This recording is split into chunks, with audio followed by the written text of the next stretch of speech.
Muy bueno, bienvenidos a la segunda parte sobre la negociación colectiva de la nueva constitución.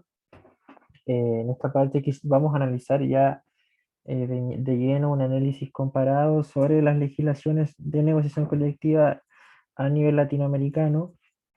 La intención de esta presentación es entregarle una herramienta para lo que se viene en el proceso constituyente, donde seguramente este tema de la negociación colectiva va a ser de vital importancia, eh, y no hay mejor forma de aprender de ello con el análisis de los países más importantes sobre materia de negociación colectiva a nivel latinoamericano.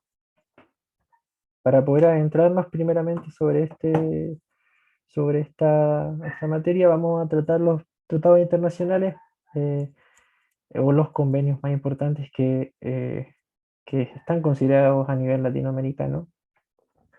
Bueno, mi compañera ya le explicó que era la OIT.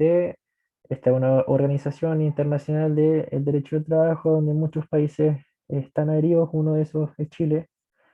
Y esta organización ha dictado tres convenios muy importantes para el avance del derecho laboral y la negociación colectiva. El primero de ellos se estableció en 1948, el convenio 87 sobre la libertad sindical y la protección del derecho de sindicalización o sindicación. Este es uno de los más básicos al final que se le reconoce en verdad, y para la fecha era muy importante. La libre agrupación en un sindicato por parte de los trabajadores, el derecho también de constituir federaciones, confederaciones y aliarse a organizaciones internacionales también. Y también se le reconoce la protección de los trabajadores a través del sindicato, ya sea a nivel judicial, a nivel contractual, etcétera.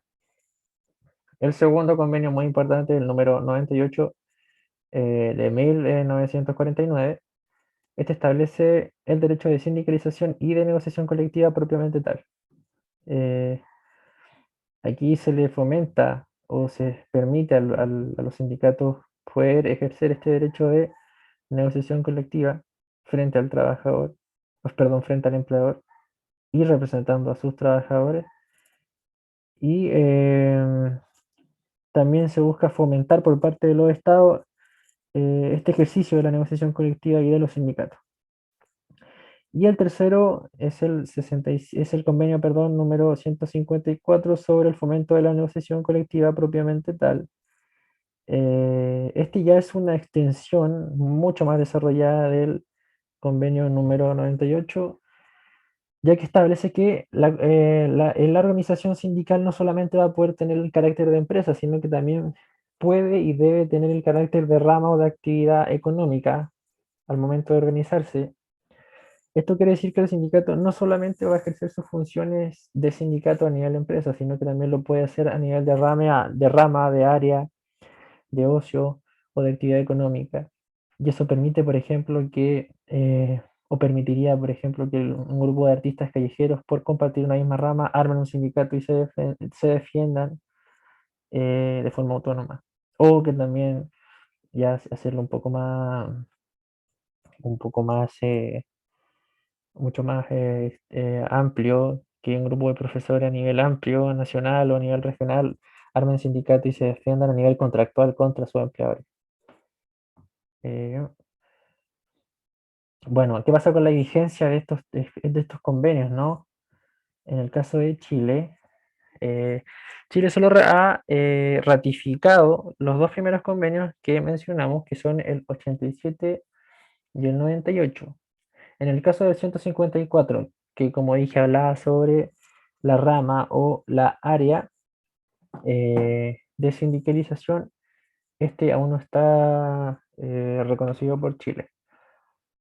Eh, Esto igual sí es un retroceso, considerando que Chile es partícipe activo de la OIT y que no reconozca un convenio tan importante como el 154, deja mucho que desear y también refleja la legislación nacional que dejó el plan laboral de 1978 sobre la negociación colectiva, donde se buscaba un sistema riguroso, reglamentarista, y que miraba con recelo la actividad en general de los trabajadores frente al empleador para ejercer sus derechos laborales.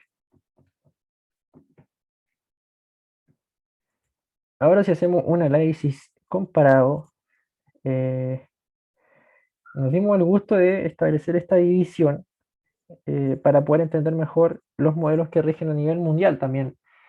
Eh, el sistema reglamentarista, que es el que rige en Chile ahora en Brasil desde el siglo XXI, que hay un retroceso muy grande en Brasil, que pasó de un sistema mucho menos reglamentario a ahora que está muy reglamentario o reglamentarista, o también países, el país como Colombia también, por dar como ejemplo. Cuando se habla de un sistema reglamentario se refiere a que el sistema laboral establece normas, procedimientos, plazos, quórum muy estrictos para poder ejercer la negociación colectiva frente al empleador. Y esto al final lo único que hace es socavar esta libertad sindical del trabajador frente al empleador. Eh, el sistema reglamentarista está quedando o está siendo dejado detrás. La Unión Europea, que es como uno de los órganos más importantes, ha reconocido a través de sus estados de bienestar, que son los 27 países que son parte de la Unión Europea, han reconocido que es crucial reconocerle personalidad o reconocerle autonomía individual a los trabajadores para establecer sus contratos, sus plazos, y de una forma autónoma sin la intromisión de reglas procedimentales por parte de la legislación del Estado.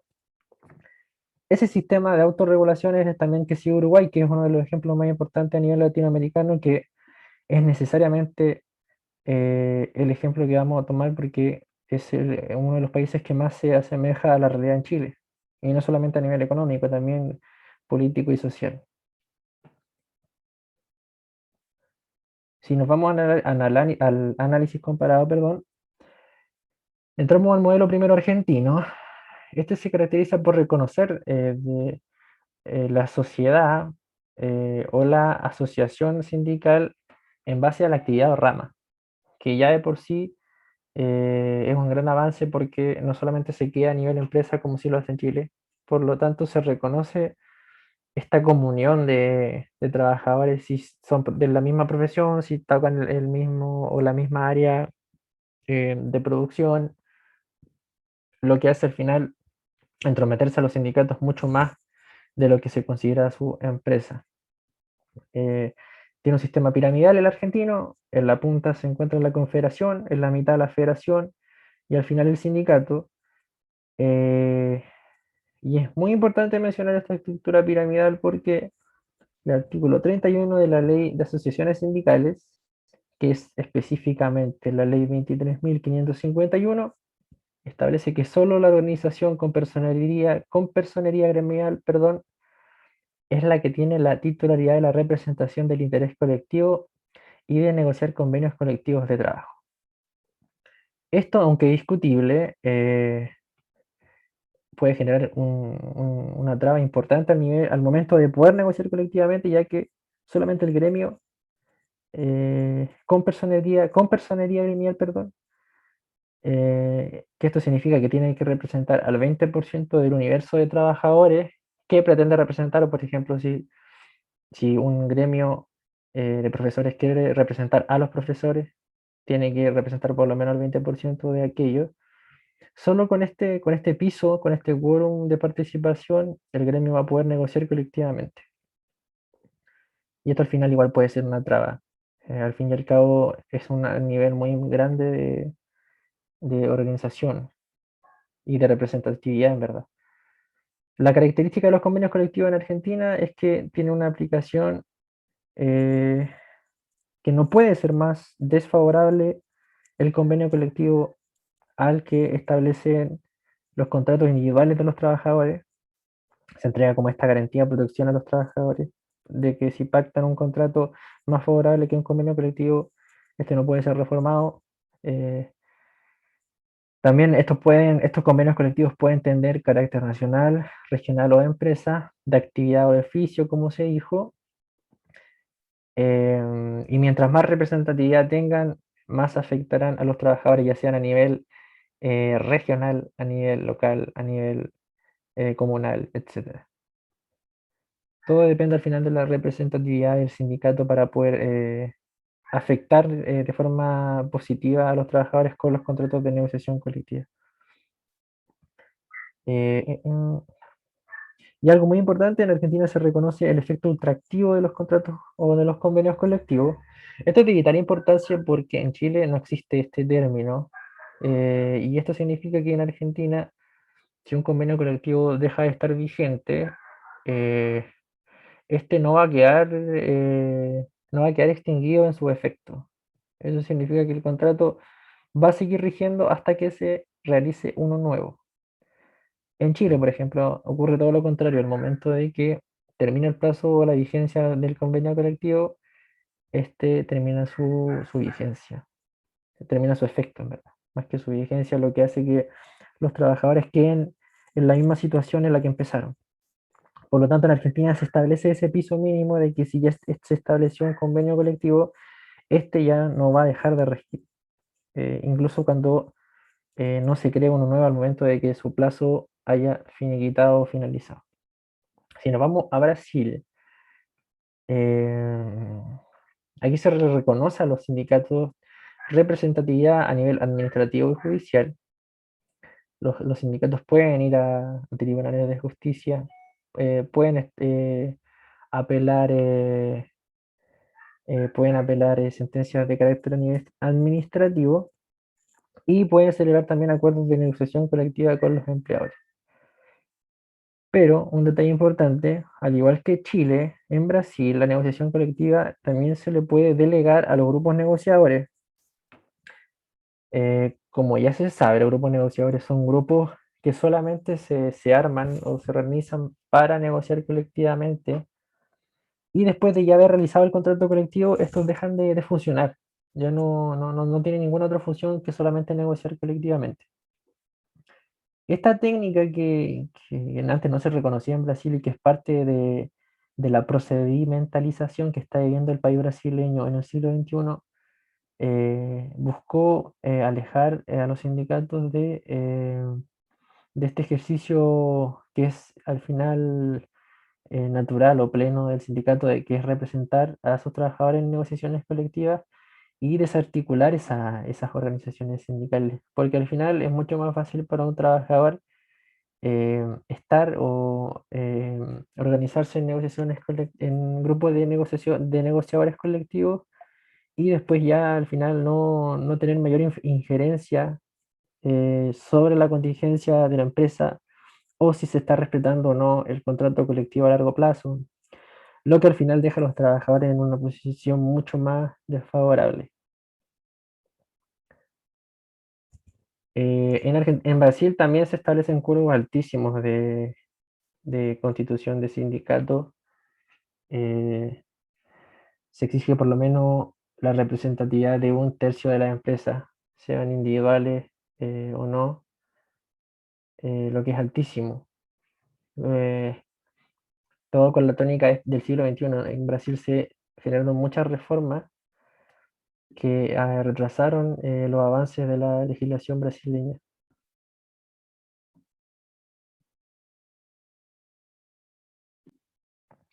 Otro también de estos ejemplos de retroceso es que a diferencia de Argentina, Brasil reformó su artículo 614 en donde desde ese momento se comenzó a prohibir la ultraactividad de los acuerdos y convenios colectivos, sumado a que ya no se tenían que avisar a los sindicatos de los despidos individuales o plurindividuales o colectivos que puedan realizarse en la misma empresa, lo que al final es una evidente descentralización por parte del Estado de la actividad gremial sindical. Eh, Paraguay. En el caso de Paraguay, hay que destacar el reconocimiento que se le da al sector público en Paraguay. En Paraguay se permite que los sindicatos se asocien de forma colectiva, que negocien colectivamente, eh, establece en su artículo 290 del Código del Trabajo poder celebrar contratos colectivos de trabajo. También permite que los sindicatos puedan organizarse por empresa o por gremio o por industria o por área, lo que a simple vista también es una de las legislaciones más avanzadas en materia de negociación colectiva a nivel latinoamericano. Y algo muy importante a destacar es el reconocimiento del contrato ley, que se da en Paraguay también, que se da en consenso de las dos terceras partes de los empleadores y trabajadores sindicalizados de determinada rama de la industria, ya sea de región o de una profesión. Eh, de esta forma, estos contratos de ley, eh, esto al final lo que busca el contrato de ley son contratos que no solamente afectan a un sector de la población o a un grupo de sindicatos, sino que estos duran por un tiempo indefinido y también permite que los trabajadores de una rama o de industria o de profesión, sea donde estén ubicados, eh, permite que les afecte también. Al final la representatividad, mientras más alta, permite que un contrato se vuelva ley, lo que ayuda a que muchos sindicatos que no estén bien organizados, que no tengan la representatividad necesaria, puedan beneficiarse de este contrato colectivo que lo afecte, ya sea porque está ligado a la área o a la profesión o al oficio del sindicato, lo que le entrega mucho más protección a los trabajadores. Ahora el caso insignia, el caso uruguayo, que sin duda es el más importante a nivel latinoamericano.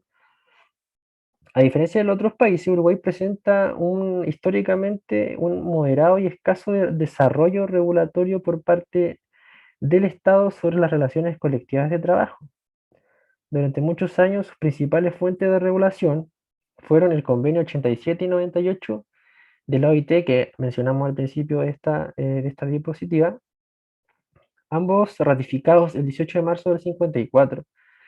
En un momento era tan excesiva la falta de regulación en Uruguay sobre la negociación colectiva que eh, fue la misma OIT la que le dijo a Uruguay que era necesario que establecieran un piso mínimo de regulación, ya que aunque es muy bueno la autorregulación por parte de los actores en la negociación colectiva, tampoco genera una defensa plena a los trabajadores. Eh, por lo tanto, Uruguay tuvo que dictar ciertas leyes como la ley 17.940 en el año 2006, que tenía como fin no retroceder con la reglamentación del sistema, con la reglamentación de la negociación colectiva, sino todo lo contrario. Se buscó establecer más protección a los trabajadores.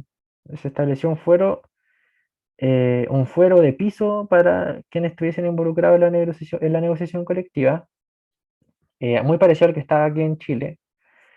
Y también en septiembre del año 2009 se sancionó también la ley 18.566 que establece la facultad de los empleadores y de los trabajadores de acordar libremente disposiciones contractuales con el objeto de fomentar la negociación y la buena fe también como carga al negociar.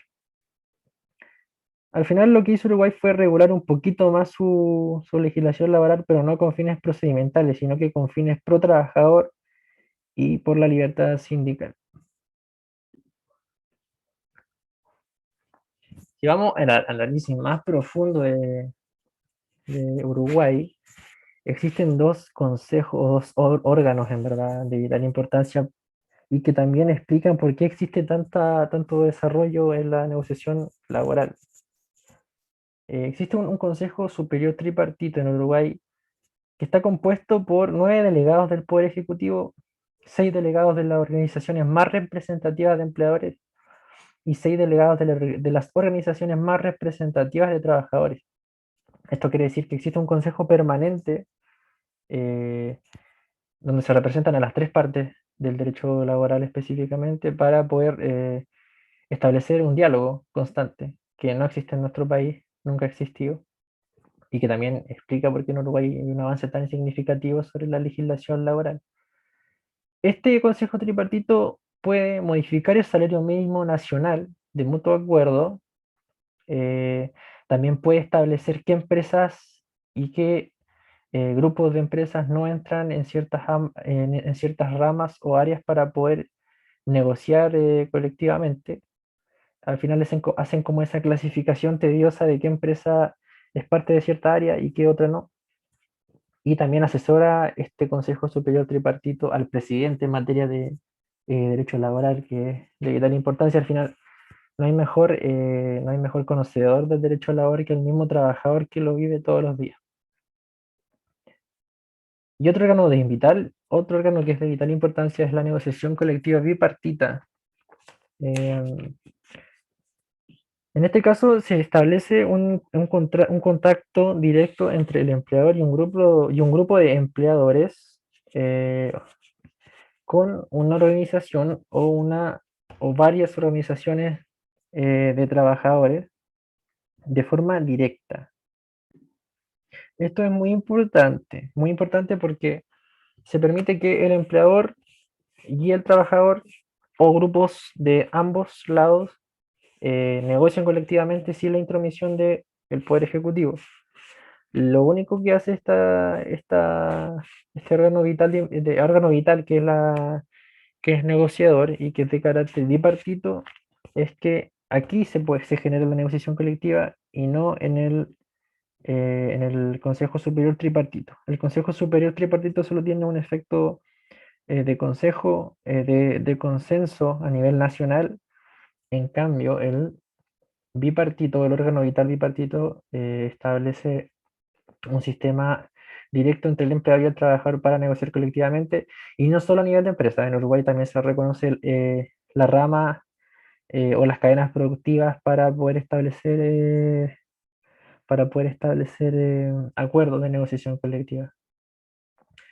Los efectos del acuerdo de negociación colectiva en Uruguay establece que los convenios no pueden ser modificados por contrato individual o acuerdos plurindividuales en prejuicio de los trabajadores, a menos que, eh, a menos que este acuerdo sea más beneficioso.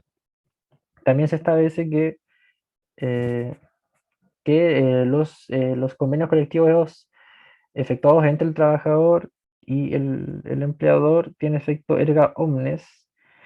Esto quiere decir que tienen una aplicación obligatoria para todos los empleadores y trabajadores de la negociación respectiva, sin hacer esa clasificación tediosa si el trabajador es parte del sindicato o no, o si se integró posteriormente a la empresa que ya tenía un convenio colectivo ya instaurado.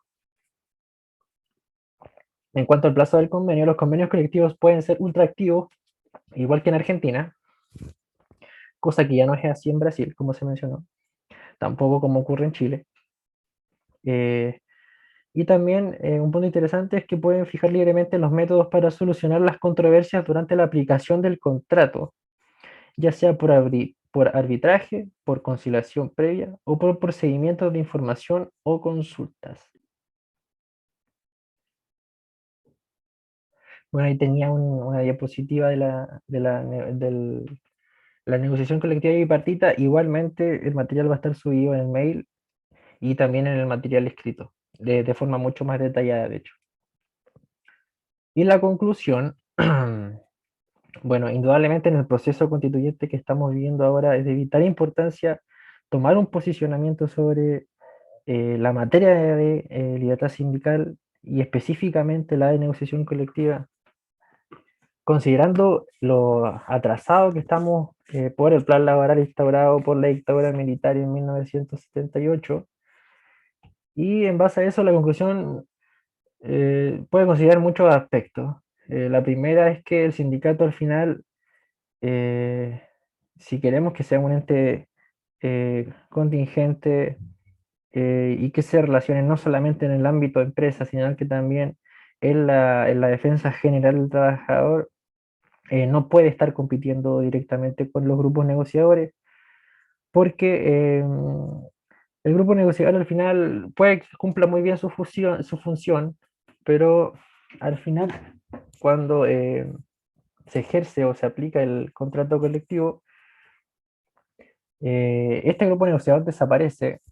Por lo tanto, el trabajador pierde una defensa importante frente a los abusos del empleador. Eh, durante todo el proceso que se aplica el contrato colectivo, por lo tanto, eh, es importante quizá cuestionarse este punto sobre los grupos negociadores. También es muy importante lo que establece el artículo 5 de la misma Constitución, donde se reconocen también los tratados internacionales, aunque sabemos que Chile no ha reconocido oficialmente el convenio 154 de la OIT. La aplicación puede darse igual de una manera tácita, considerando que el artículo 5 de la Constitución le reconoce esta fuerza vinculante a los tratados internacionales. Y sobre todo si Chile es un agente activo de la OIT.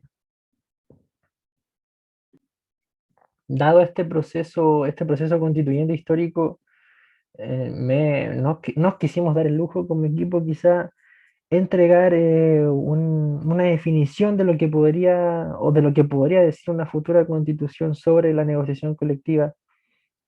Eh, de igual manera, esta definición va a estar en el apunte que les vamos a hacer llegar vía mail. Esta definición podría estar establecida de la siguiente forma. La negociación colectiva puede ser todo proceso negocial entre uno o más sujetos empleadores y la representación de los trabajadores referidos a una empresa, conjunto de empresas, categoría profesional, actividad o rama de actividad destinada a regular las condiciones de la relación laboral en la forma de los derechos en favor de dichos trabajadores, como una forma de limitar la unilateralidad del empleador en su regulación y con el objeto de mejorar sus condiciones laborales y de vida. Bueno, esa es una definición que hemos querido dar, dado todo el material que hemos buscado y que hemos investigado. Espero que haya sido de ayuda esta exposición y nada, un saludo afectuoso.